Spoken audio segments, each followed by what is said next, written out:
country and the government is really taking such bold steps towards renewable energy, and we are the only country who have come up to the Paris climate level. I mean, the commitment we had given, we have surpassed that. That's an achievement that we all have done together.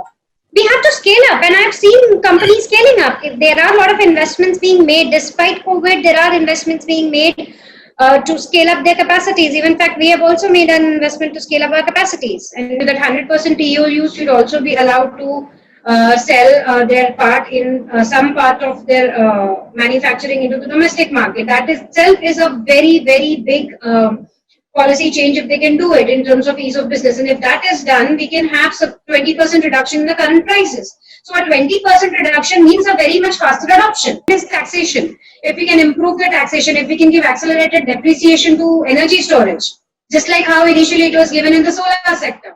Hello viewers, you are watching Mujha for Industry, India's first mobile journalism platform for industry. Today we are proud to host Dr. Rashi Gupta, fondly known as Battery Wali of India.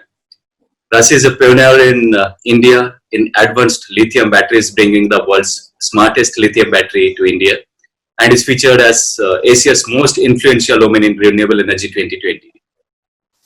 She is the founder of Vision Mechatronics, a company that provides advanced and smart lithium batteries manufactured in India, both for commercial and domestic use and in electric vehicles.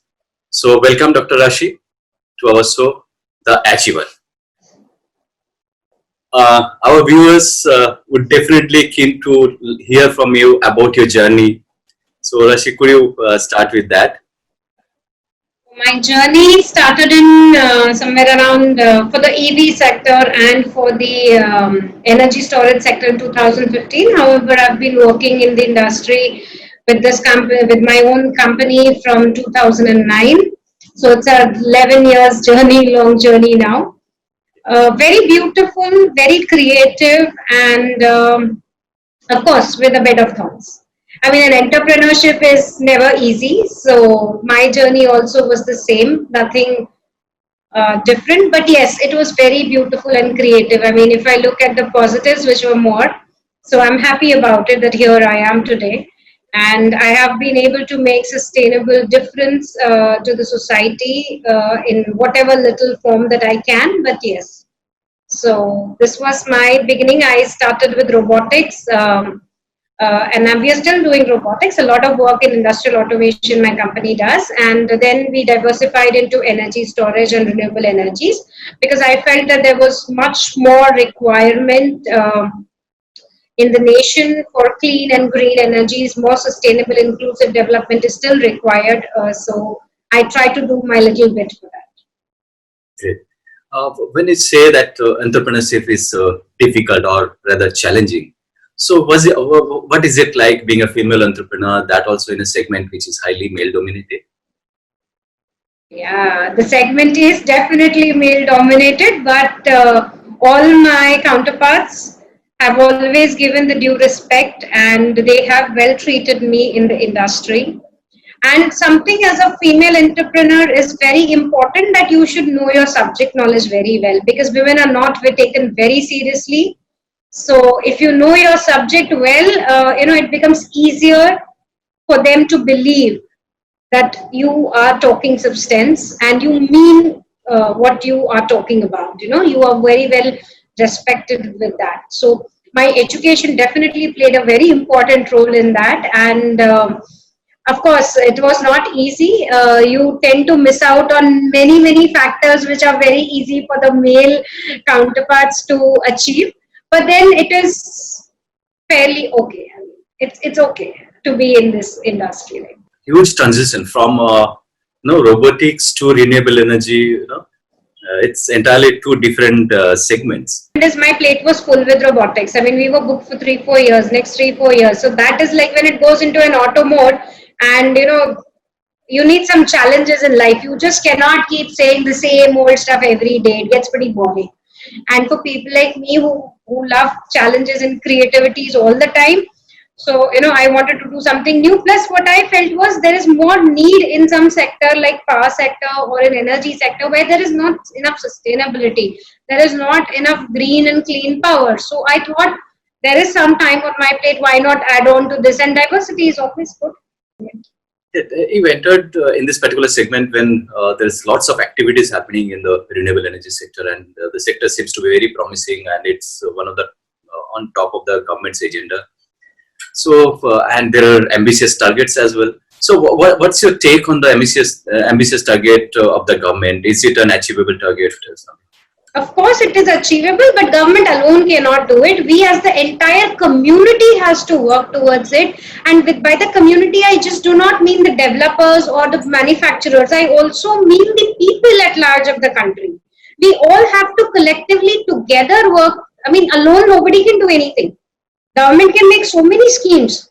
And in fact, this government and MNRE together is taking a lot of effort with each and every stakeholder to have meetings to understand requirements and to even policy formation jointly. There is so much of work which is done behind the scenes, and then the consumer gets a policy out there. So it is a collective joint effort that we all as a nation, as a countrymen together have to take. So don't you think that even when we take such decisions, even the 175 gigawatt or even 100 gigawatts of solar, so that there should be a consensus within the community and get the views as well, that how we can make this particular target possible. There are a lot of stakeholder meetings going on behind the scene. I have also been a part of many of them. And there is work definitely being done. And if you don't set the targets high, what will you achieve? I mean, you have to be here. You have to set the target right on top to achieve something. If you don't set your goals, you'll never achieve them, right? So I think it's good that the country and the government is really taking such bold steps towards renewable energy. And we are the only country who have come up to the Paris climate level. I mean, the commitment we had given, we have surpassed that. That's an achievement that we all have done together. Only thing is now that we need to streamline the things properly. We need to be having more sustainability and more manufacturing in India to make this entire ecosystem viable. So now we are all working towards that as well. So ambitious targets on renewable energy, especially the solar targets. Then the government is talking about the 100% electric vehicles. Again, is it an achievable target? And if it's an achievable target, are we geared up to take the challenges like battery makers like you? So battery manufacturing is available in the country. There are so many new startups, so many companies who are working towards an ecosystem of making electric vehicles and their components in the country. Also, recently there was a statement by our Honorable Minister Gadkari ji that please don't depend on our neighbors for all of the products, and I support that completely. And most of us in the industry are working towards self-reliant and more Atmanirbhar manufacturing. We are all working towards it. Sooner or later, we will achieve this target. I mean, maybe we be not 100% electrified by 2030 or 2040, but definitely a major chunk, because what has happened is there is a lot of awareness which is happening in the country. People are desperately trying to reduce the capital investment of buying an electric vehicle. There are a lot of efforts being done. There are a lot of innovative schemes in terms of financing which has been taken up to actually get better financing for the EVs. More adoption has to take place. So yes, there is a lot of work going on, and I think if not 100%, definitely 30 to 40% we will achieve. So what exactly the kind of batteries you are offering for electric vehicle? We give all two-wheeler, three-wheeler, four-wheeler, and even the buses. So the rapid charging is going to be the next big thing, no? Are you getting ready for that? Of course, definitely. Because, the customer mindset is they just quickly want to charge and go off. So even we are doing a project with NH for EV 2020 wherein battery swapping and fast charging is being implemented across Agra, Jaipur and Delhi. I mean, it's a corridor the electric corridor that they are making, and we are working on that as well. So this will be the first time when we will be doing a battery swapping and a battery as a service for the industry and the community to see how, as a pilot project, whether this works or what is required more to improve the battery as a service as well. So we are working on those projects, definitely. What are the challenges you see in the renewable energy target implementation as well as the electric vehicle I think awareness is required more, educating the end customer is required more. And what we need to do is make the user realize that they actually need this kind of benefits. Like, self-sustenance of electricity is also very important. And we have to bridge the urban-rural divide. The gap for the power sector between the urban and the rural is still considerable, and that needs to be covered. So what you need to look into also is having more distributed renewable energy systems instead of, you need to strike a balance between the centralized renewable energy systems, the big ones, and the distributed ones. So more and more implementations of microgrids and mini grids based on renewable energies, that including the ecosystem for electric vehicle charging. We have also applied for 2 more projects like this.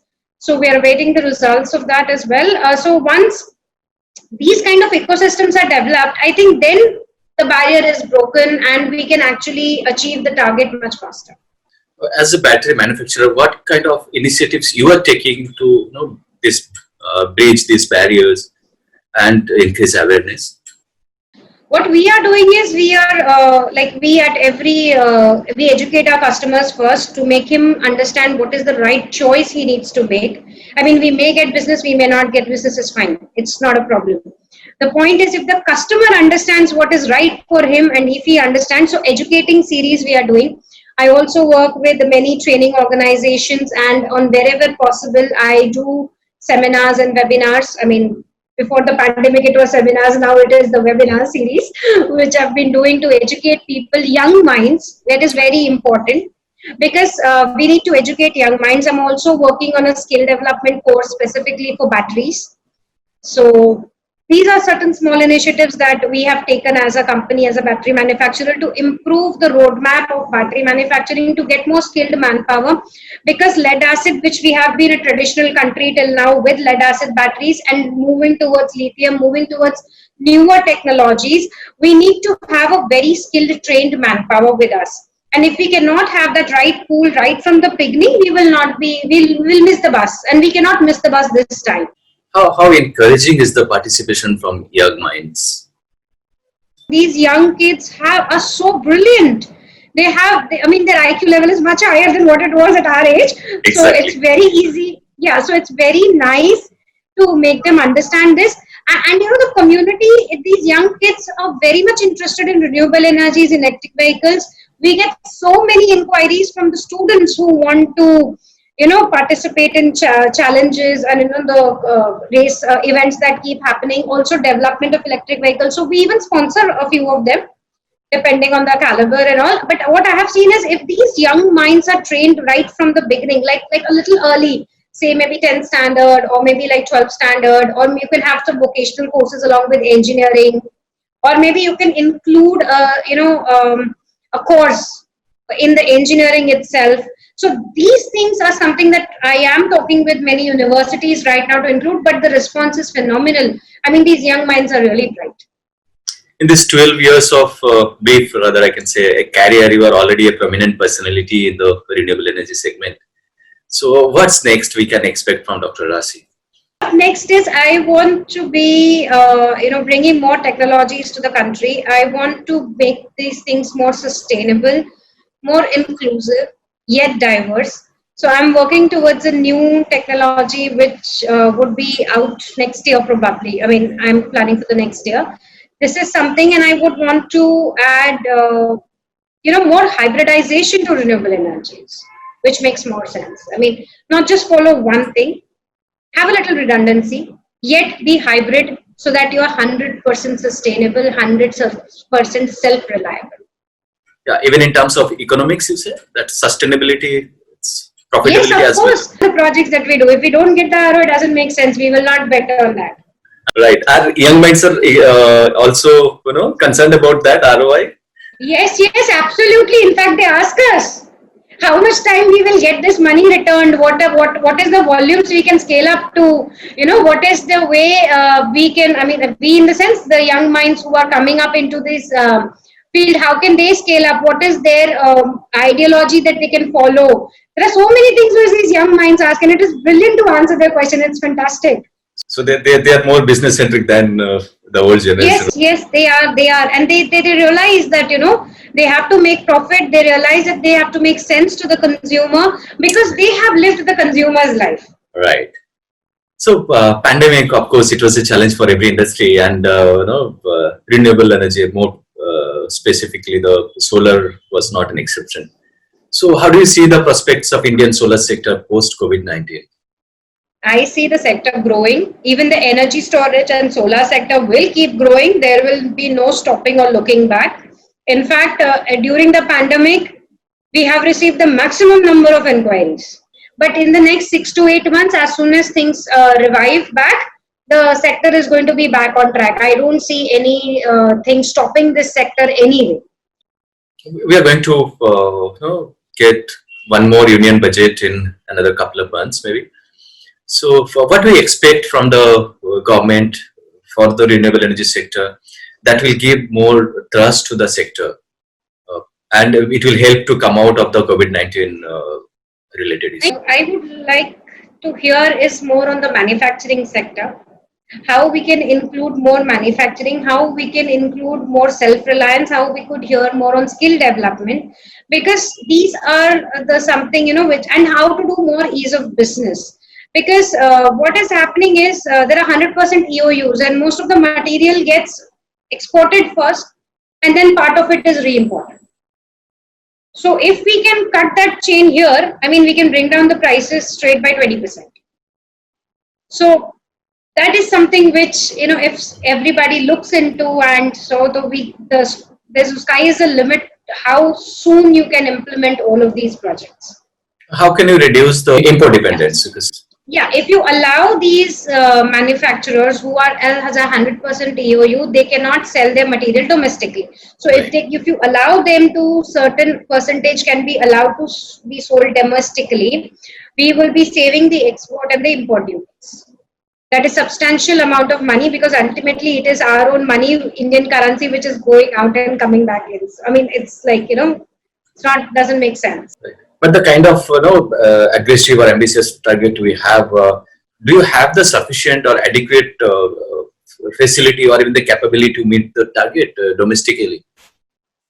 We have to scale up, and I've seen companies scaling up. If there are a lot of investments being made despite COVID, there are investments being made to scale up their capacities. Even in fact, we have also made an investment to scale up our capacities, and everybody is working towards it. So that is not a challenge I see. If you say that, if you allow that, yes, this is the policy, you have to do it, industry is more than welcome. Industry with open hearts and hands will come to actually scale up the manufacturing in the country. We'll be more than happy to do it. What are the tweaks in policy framework you expect that will actually boost domestic manufacturing? Now, I just told you that 100% EOUs should also be allowed to sell their part in some part of their manufacturing into the domestic market. That itself is a very, very big policy change if they can do it in terms of ease of business. And if that is done, we can have 20% reduction in the current prices. So a 20% reduction means a very much faster adoption. Time is reduced, money is reduced, efficiency is increased, energy is increased. This is a direct impact you can get with the first policy. Second is taxation. If we can improve the taxation, if we can give accelerated depreciation to energy storage, just like how initially it was given in the solar sector, when they had begun with the on-grid solar at that time. So if these kind of small changes also, if they come for a very limited time, I'm not saying that you come for a 10-year or a 20-year kind of a policy. Even if there's a 3 to 5 years policy, it will be a very fast adoption of all the RE and the energy storage projects. When you say ramping up of capacities, for the manufacturing capacities, it's not only about the volume; it's also about the quality. So it's also about the quality of the solutions. Yes, absolutely. So will you be able to meet that demand or the meet quality of international standards? I mean, as in my company, we have never ever compromised on the quality till date. Not a single rejection. I mean, we have not compromised on quality ever. And if you cannot ramp up with maintaining the quality, that doesn't mean you have ramped up. So volume with quality is by default to be understood and to be taken up. Our neighboring country is always a challenge, and we are hearing it for past decades. So how do you compete as a company with cheap imports, especially in solar solutions and batteries? See, the point is, if we actually go for good quality, it is not going to be at that rate which the market is flooded with. So you need to exhibit your quality. You need to be sure of what you are, giving to the end user. Because at the end of the day, you are not in the business here for just 5-6 years and then you're gone. That doesn't happen. That is not supposed to be like that. You are supposed to be consistently consistent, and you have to play your quality game right. And if your consumer is a quality specific consumer, he will not have a problem with the price. I am not saying have exorbitant profits or mark up unnecessarily. Don't do that. Whatever the quality is required, price it up, explain it to the consumer, they are ready to pay. There is no problem in that. You said that you are ramping up your capacities. Can you tell us more on that? That what kind of expansion plans you have for your business? Yeah, because we are going into more of hybridization, and we are ramping up. We are almost doubling our capacities now. From the renewable energy sector, are you ramping up your robotics segment as well? Yes, robotics so we do year on year anyway, because the technology in robotics sector keeps on upgrading, and that is a sector which we keep on doing year on year. So, what is your expertise in robotics? Is on a very niche market. We work for defense sector there, and what happens is we do a lot of indigenous machine development for gems and jewelry sector as well. Oh. So we have a lot of machine development and industrial automation that we do in robotics for defense, for gems and jewelry, and for other private players. And what kind of technology shift you see in the battery segment, especially for the electric vehicle? For the electric vehicles, what I see is you'll have more fast charging technologies. You'll need to ramp up the electronics manufacturing, the powertrain manufacturing in the country, and you will have to also ramp up something that is on the diagnostics. Because right now, what I see is the diagnostics is pretty less. What even in NH4EV 2020, what we are doing is we have given a turnaround time of 25 minutes. That if your EV is stored on the highways anywhere between that segment that we are catering to, we will within 30 minutes, 25 to 30 minutes ensure that you are back on track with whatever is required to be done. So this kind of diagnostics is something that the industry needs to ramp up. They need to understand the fault finding and resolution of these faults remotely or even on site if it is required. So that is something very important that the industry should now look into as well. Are you focusing on research and development for all these aspects? Like we already have done quite a lot of work with preventive and predictive monitoring of batteries, and we can do a 15 days prediction as of now. And with the amount of data and the artificial intelligence that we are adding to the system, we are trying to predict 3 months in advance. So, a quick last question I would like to hear from you. What's your message for the emerging women entrepreneurs? Like you said that there are young minds who are going to get into the business. For women entrepreneurs, something which is very important is first believe in yourself. You can do it, and there is no technology or nothing that you cannot achieve. You can achieve everything that is under the sun. It is possible. So I am possible is something that each and every woman entrepreneur has to believe. That's the first and paramount thing. Second most important thing is focus. If you have chosen one particular line and or whatever is your target that you have to achieve, be focused on that. There'll be many diversions. There'll be many people who are trying to divert you from your main focus. So do not do that. How in Mahabharata you had seen Arjun who had the focus only on the fish's eye. Exactly like that, your focus should be only on what you are doing. Don't focus on anybody else. The third and the most important thing is being consistent, and being consistent with the quality as well. Consistent in your business. If you're consistent in your business, there is nobody stopping you to achieve what you want to. So the women entrepreneurs in specific, despite the fact you shoulder much more responsibilities from the home to office to your community. Everybody looks up to you. You have more responsibilities, but you can still do it. That is what I would say for the women entrepreneurs.